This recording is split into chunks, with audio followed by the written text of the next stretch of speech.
इश्क में वो कातिल बना महबूबा, जेल के बाहर बीड़ी पीती रही। यह कहानी पुष्कर की है। करीब 20 साल पुरानी एक खबर अखबार में छपी थी। पुष्कर घूमने आई एक पुर्तगाली युवती ने स्थानीय लड़के से शादी कर ली थी। बच्चा हुआ तो बच्चे को छोड़कर वापस अपने देश चली गई। पुष्कर में कुल मिलाकर 8 ऐसे केस हो चुके थे। मामला राजस्थान की विधानसभा में भी उठा था। मैंने खबर पढ़ी तो पुष्कर में मैंने ऐसे घरों में गया जहाँ विदेशी बहू बच्चा छोड़कर वापस अपने देश चली गई थी। सफ़ेद झुर्रियों वाली दादी की गोद में सुनहरे बालों वाला गोरा बच्चा। खैर कहानी यह नहीं है। कहानी तो हमें मिली केट की है। पुर्तगाल की केट जेल के बाहर बैठी मिली थी, हाथ में झोला, झोले में खाने का सामान, बीड़ी के बंडल और माचिस के पैकेट। केट खुद बीड़ी पी रही थी जब मैंने पहली बार उसे देखा था। केट 6 महीने के वीजा पर भारत आई थी। पुष्कर में उसकी मुलाकात अमर नाम के लड़के से हुई। अमर ने उसे आसपास गुलाब के खेत दिखाए थे और अजमेर भी लेकर गया था। मुलाकात कब दोस्ती और दोस्ती प्यार में बदली पता ही नहीं चला।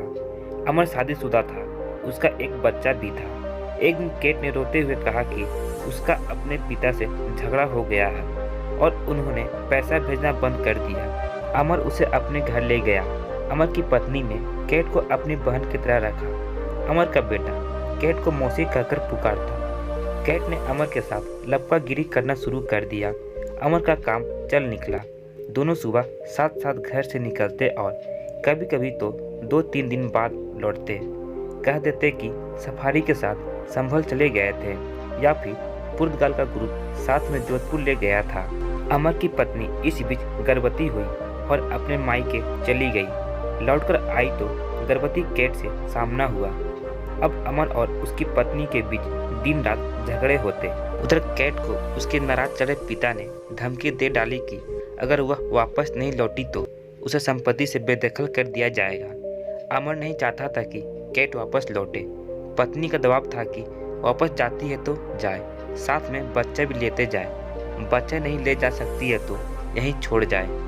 पुष्कर में वैसे भी 8 ऐसे बच्चे पल रहे हैं, 9वां सही। एक रात शराब के नशे में अमर अपनी पत्नी से झगड़ा कर बैठा।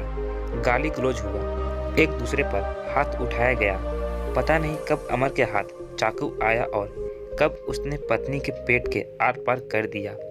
अमर की पत्नी को बचाने के लिए केट सामने आई तो अमर ने उसे इतनी जोर से धक्का मारा कि दीवार से टकराकर गर्भ ही गिर गया।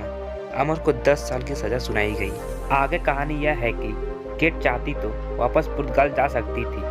पिता के संपत्ति के सहारे शान शौकत की जिंदगी बिता सकती थी, लेकिन वह वापस नहीं गई।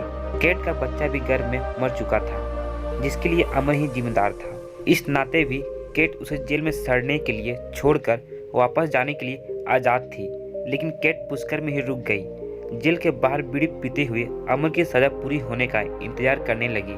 केट अमर के बच्चे को अपने बच्चे की तरह पाल रही थी। बच्चे ने मौसी की जगह माँ खाना शुरू कर दिया था।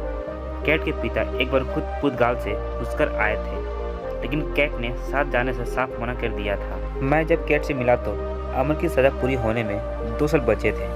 केट ने कहा था कि वह अमर के जेल से बाहर आने का इंतजार करेगी और फिर दोनों बच्चों के साथ पुर्तगाल चली जाएगी। मेरी कहानी तो यहीं ख़त्म हो गई थी, लेकिन बाद में पता चला कि अमर को अच्छे चाल चलने के चलते 1 साल पहले ही रिहाई मिल गई।